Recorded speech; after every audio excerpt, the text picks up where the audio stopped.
Probably. Ask. You can ask. Hello? Hello, Scott. Yeah. Hey, it's Shane over with the Little Frog Media at the show. Hey. How are you? Good, how are you doing? I'm good. Are we, let's do this interview today? Yeah. Cool. You'll probably want to set the phone down. I don't know should I set the phone on this little table or on my lap? Just as long as you're not holding it, that's fine. Okay. Whatever you want to put it on speaker and then. Not there? Yeah. Good. Okay. Can you hear me okay? Yeah. Excellent, I can hear you. So, just a few things before we get started. I know like, when you're answering the questions, just try to remember to look at the camera as opposed to looking at the phone. I'm guilty of it. I do it all the time. I swear at the phone. I'm on speakerphone, so you just have to keep that in your head to kind of adjust the camera. That's what's standing back there. And then the other thing is that they edit my questions out of the interviews, so if you can, try to work my questions back into your answers. So, does that make sense? I didn't hear that. I'm sorry. I said, can you repeat the last part? Oh yeah, just if you can, try to work my question back into your answer. So if I was to ask you what color your shirt is, you would say my shirt is black. Right. Look at the thing black. Copy. Okay. You want to rephrase. You want, when you're answering, you want to incorporate the question into your answer, because they're not going to have his actual questions when they do the airing. Okay. Okay.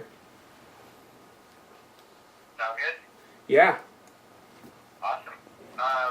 So whenever we're ready, you guys can go ahead and start recording. If you haven't already. Yeah, we're going. Awesome.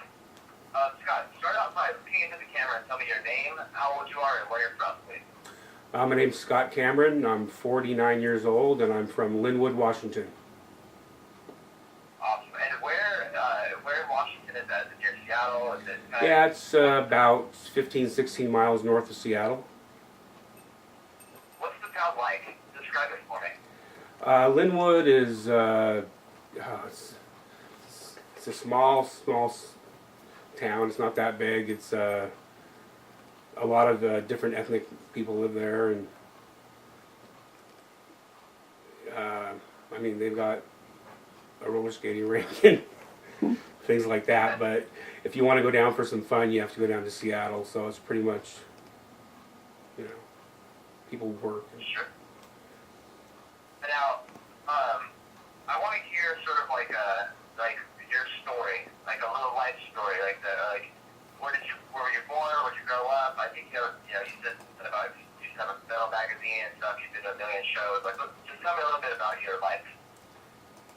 Okay. Well, I was born in Japan back in 1962, and moved around a little bit, and ended up in Washington State in 1970, and that was when my sister gave me a Black Sabbath album, and because it was too scary for her, and I listened to it, and that was probably pretty much all she wrote. I really wanted more of that type of music, so as I was young, I got more into like Deep Purple and then AC/DC, Judas Priest, Scorpions, Motorhead, that kind of stuff, and out of school, I got even heavier into it in the 90s, and death metal and black metal and all that. And then I went to Europe in 1997 by myself. I went to England, France, Belgium, and then Amsterdam.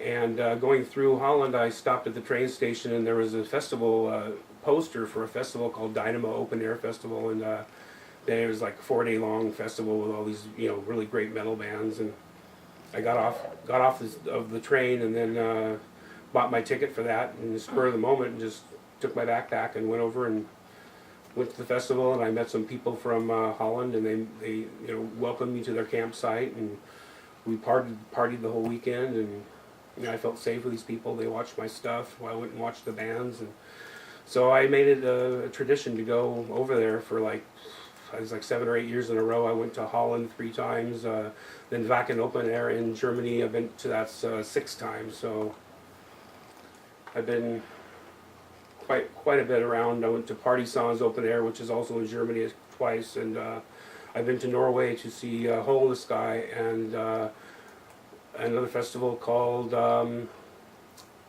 Inferno Festival. So I've had quite a very many trips over there. So it's fair to say this has been a lifestyle for you for a long time now. For over 30 years, yeah.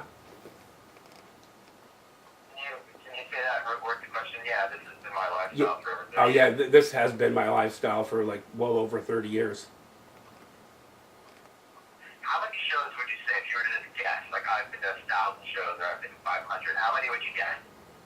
Oh, people. How many shows have I been? I've probably been to 1,500 shows, at least, or more. I've been to so many metal festivals and so many local shows, and I've got the damage to my ears to prove it. Wear Tell me a earplugs. little bit. Tell me a little bit about that. About what happened to your hearing. Like, Well, when I was younger, in my 20s, I just and 30s, I didn't wear earplugs. I would go to my friends' band practices and sit in a small room while I sat next to the amplifier.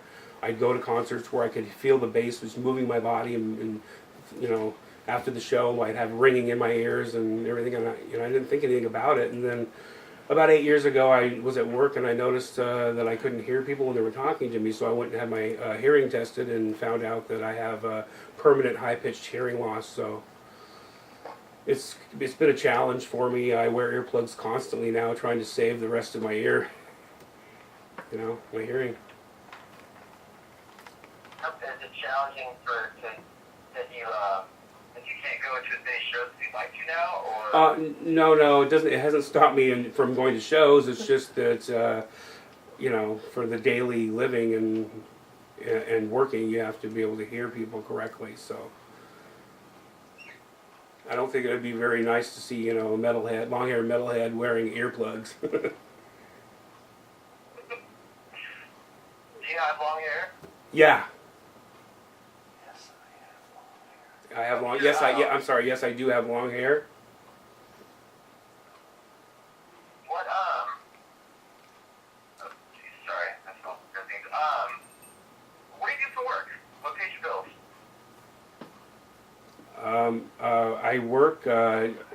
I work in an administrative healthcare professional field, so I do scanning, faxing, and contract work like that for different hospitals and clinics around the area. How long have you been doing that? Just tell me a little bit about what it's like.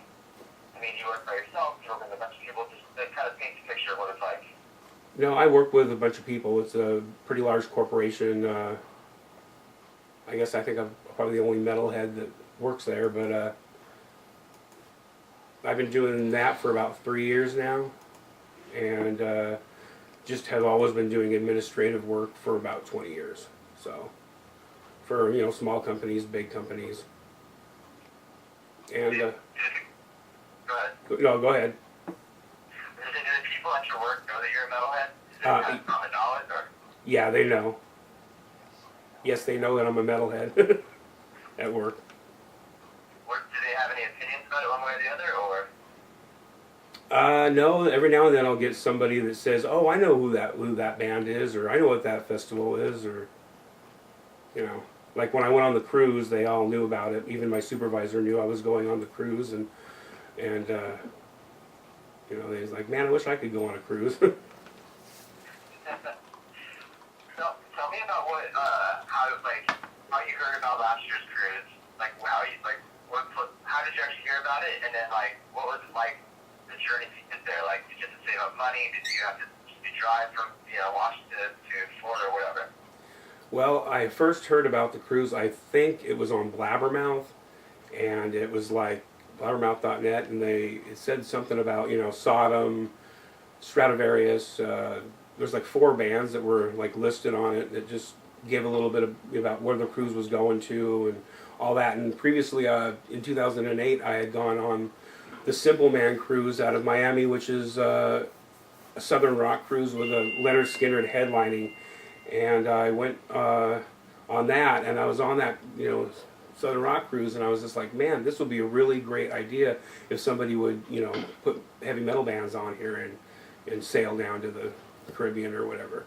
So anyway, I looked up the website and signed up for, and looked at the prices and stuff like that, and tickets went on sale for the cabins a couple months after they announced that they were going to put it on. So I booked my cabin the day that they went on sale, and they have they can make a payment plan, so you can make payments like 4 times throughout the year, so it's not so hard on people that are, you know, barely making it by. You can just get by paying $300 or $400 every 4 months or something like that. So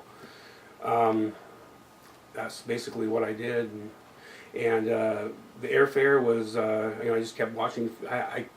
It's too far to, you know, drive from Seattle to Miami, obviously, so I flew down there, but you know, if you watch the airfare sales, you can pretty much get a good deal. Sure, sure. You know. What was it like when you got to Miami? Like, so you land, then kind of take me on the path. Like, how did you go to stay at a hotel? Did you meet up with a group of friends? Like, what happened? Yeah, that's another thing. Well, last year was the first cruise, and we had a big pre-party that one of the posters at the forum put together down there with some local bands, the metal bands and everything. Well, my flight was supposed to get in at like 8 or 9 or something, and I had a couple of delays, and I didn't get into Miami until like, it was like close to midnight. So, you know, my friend that picked me up at the airport, we just went to the hotel and, you know, got something to eat and then crashed because it was just too late to go to the pre-party. But, you know, I saw the pictures and everything. Everybody was wondering where I was, and it really looked like a good put-together pre-party. So. You're a pretty well-known guy on that forum, aren't you? On where?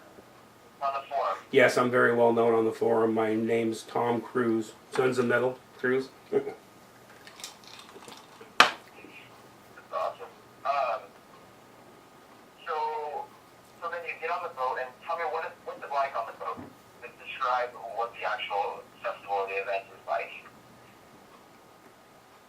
Okay, well, it's like going to a festival, but you're like on a floating boat.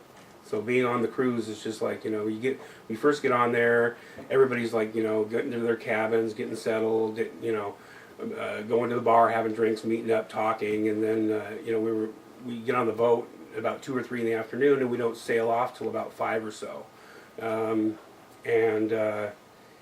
it's just the atmosphere is really, really great because there's so many people from different countries. There's people from Africa there. There's people from Finland, Sweden, Norway, Germany, Hungary,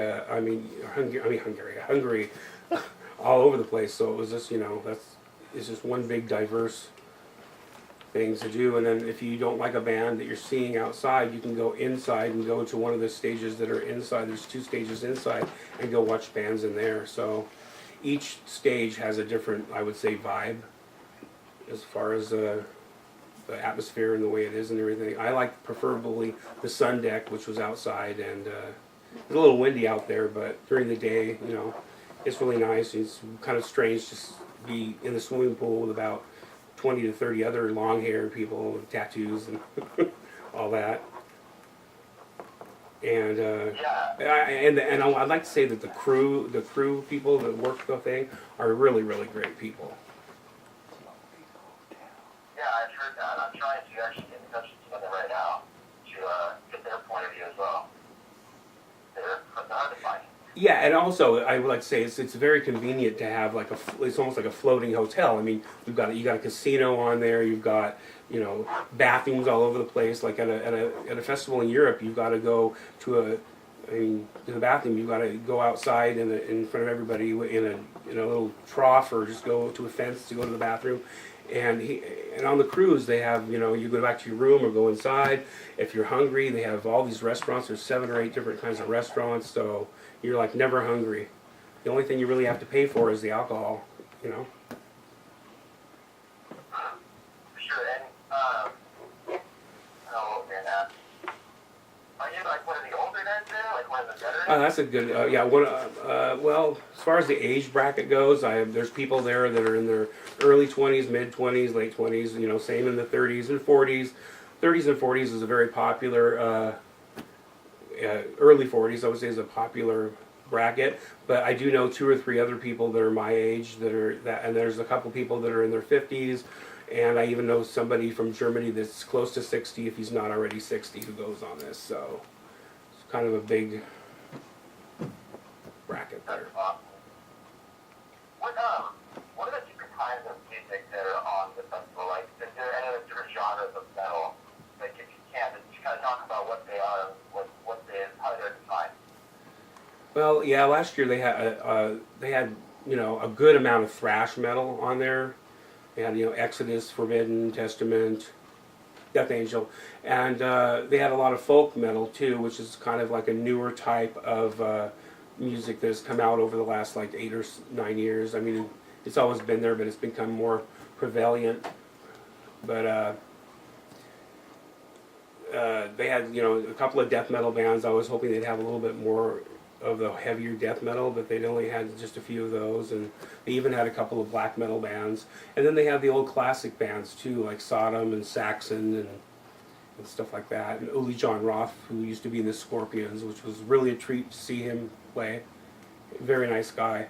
Is another good thing about the cruise is you can be wandering around or eating at a buffet, and standing right next to you could be a very big, heavy metal musician getting his breakfast or something. And they sit right down and they'll eat right with you, so it's kind of cool, Yeah, absolutely. That's the kind of the unique part about this thing is that you're not like you just get in the bus and they're off to Cleveland next, like they're kind of there with you guys. Yeah, right. It's like they don't go back to their rooms, but their rooms could be right next to yours. Tell me about this magazine. Is that correct? You used to have a magazine? Yes, that's true. But I had a magazine, but it's a web magazine, online magazine. Yep. Tell me about it. What was it all about?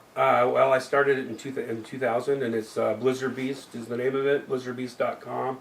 And I just had reviewed my festivals that I went to in Europe and did some album reviews and a little bit of interviews, and I took pictures of bands and put them up on my site, and I had a forum on there. And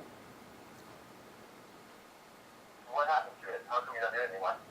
Well, I got really busy with my work, so it's still up there, and I'm still updating it, and I still have a news feed on there, but I'm slowly getting back into doing it again. I'm just looking for anybody to help me out with it, because I was doing it by myself right now, because my other friends who are colleagues in doing media have their own web zines and sites, so it's kind of hard to do it all by yourself. And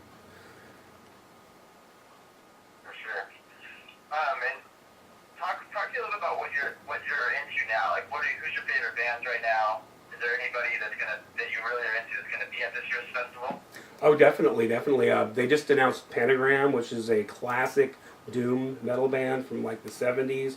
Although I've seen them 4 times, they always put on a great show, and I'm looking forward to seeing them quite a bit. And also Coroner, they're a classic speed metal band, and they have been around for since the 80s, and they reunited this year, and I saw them at Maryland Death Fest. They were really good. It was the first time I ever saw them, and they're one of my favorite speed metal bands, so I'm really happy that they're being booked on there. But some of my other favorite bands are like Watain from Sweden, and also the Devil's Blood from Holland, and I was hoping that they would get booked on here. So far they have not been booked. Also, another band that I really would like to see on this cruise are the Scorpions, who are doing their very last tour before they retire. I mean, they had Uli John Roth last year. Why not bring the Scorpions on there? I think that would be really good, and the Germans would eat that up anyway. Yeah, that would be. But I'd like to see some black metal on there. They got Dark Funeral on there, and they're great. I like to see Immortal or somebody like that be booked on there. And it's heavy metal in the U.S. It's sort of on the decline, as opposed to I heard a lot of people are huge in Europe, from what I understand. So what's the state of it here in the United States? I don't know if it's really on the decline or anything, but because some of the other bands their names are getting out there on some of the tours, like bands like Belphegor and Behemoth, Arch Enemy, Dimmu Borgir. Those bands are popular, Cradle of Filth, in the United States with the smaller, the younger generation.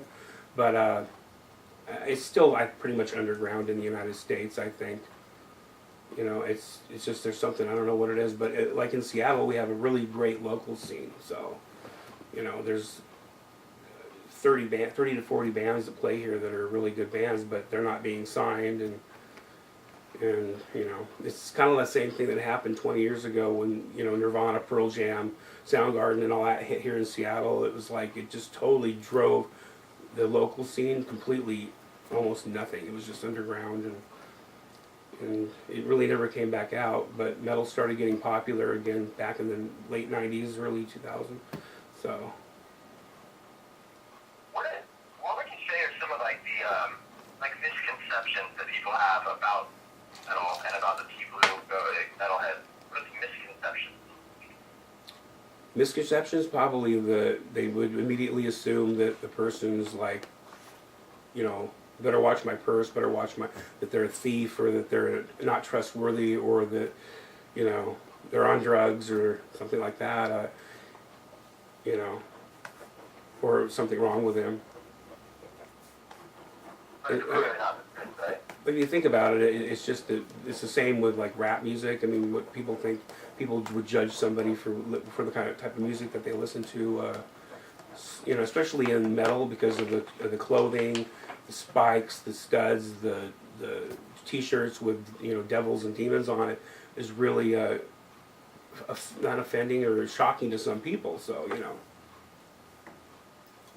And if you give it a chance to say that somebody, you know, like somebody who knows nothing about metal, given a chance to go on this cruise, what do you think their experience would be like? You know what I mean?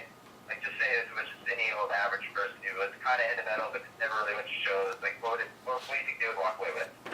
You know, I think if somebody went on this cruise and they, you know, hadn't been into a festival in a long time, or hadn't done anything in a long time, and went on this, that they would probably, you know, have the time of their lives, I would imagine. I mean, it's because it truly is like nothing that you've ever seen or experienced before. I mean, it ran so smoothly, and it was just like you know, there was no deadline, you know, it was just very relaxed, is what it was. So I think they'd have a good time, and probably go back on it again.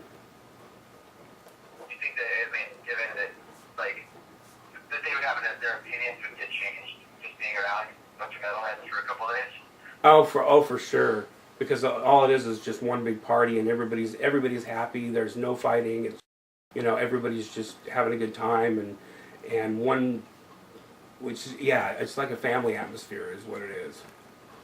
So I definitely think that, you know, they'd have a change in mind if they went on the cruise.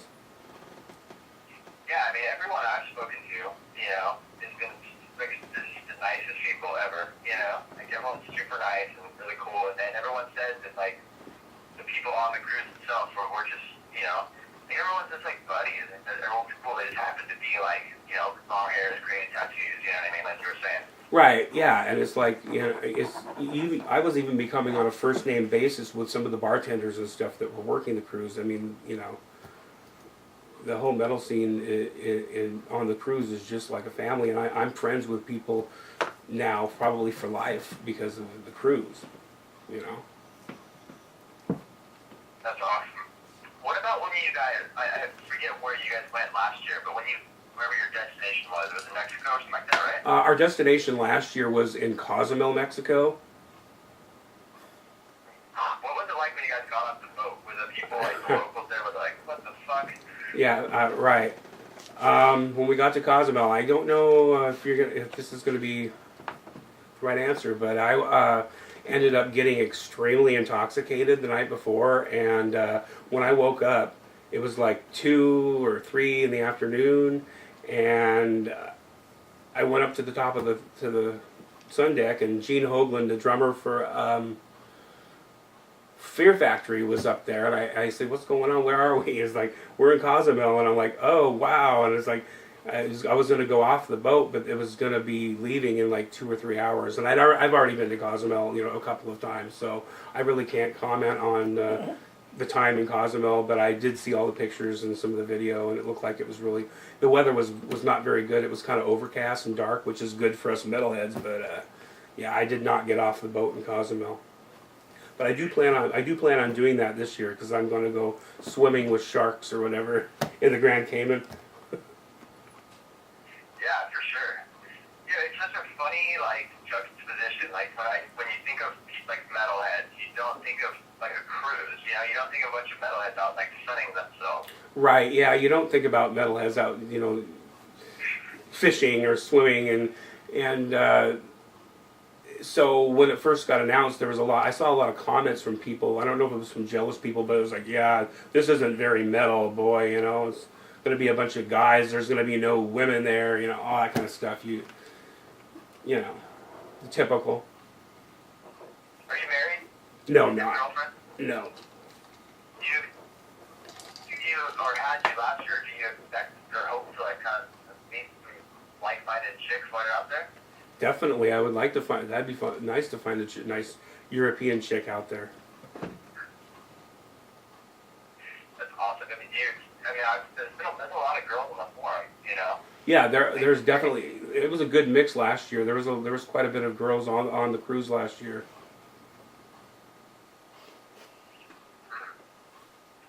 What else do I need to ask you here?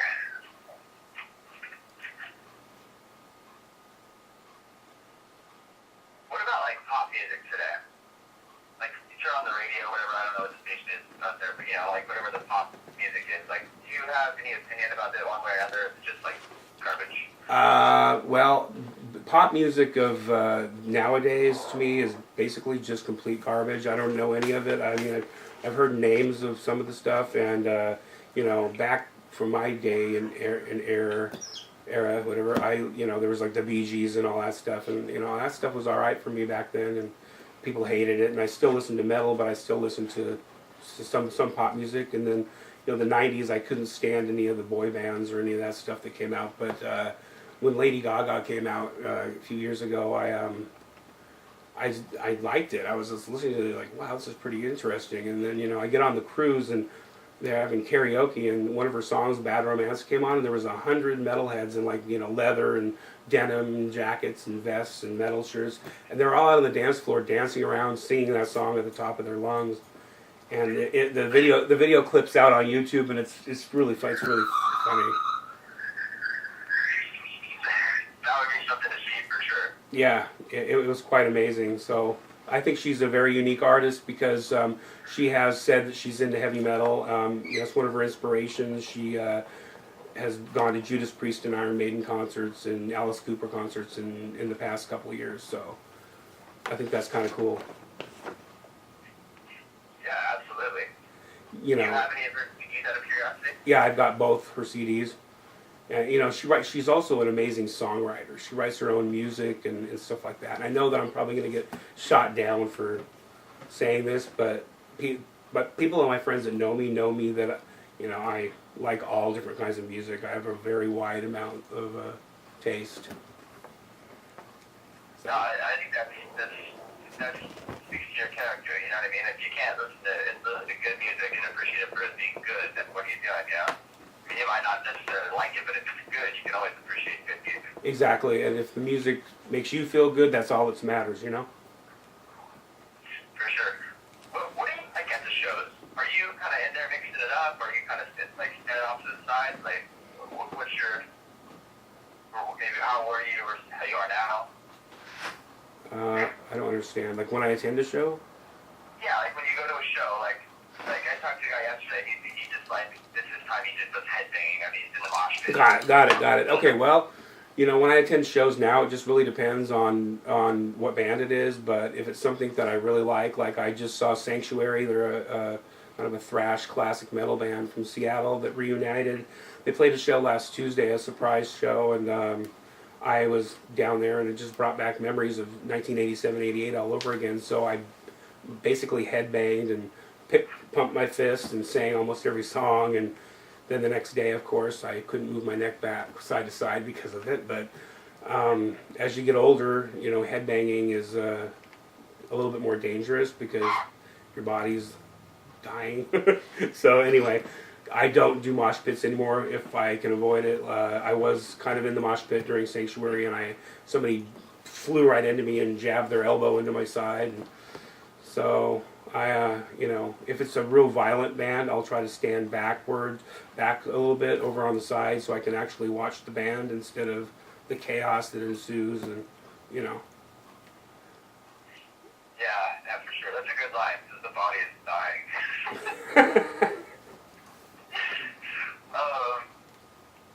Alright. I think I'm good. I think I've got everything I need. Okay. One more time, look into the camera, your name, how old you are, and where you live, please. Okay, my name's Scott Cameron. I'm 49 years old, and I live in Linwood, Washington, just outside of Seattle. Awesome. You guys go ahead and hit stop recording. And Okay. then, Scott, just a few other things on that, the format that you talked about, like the B-roll, like the additional footage.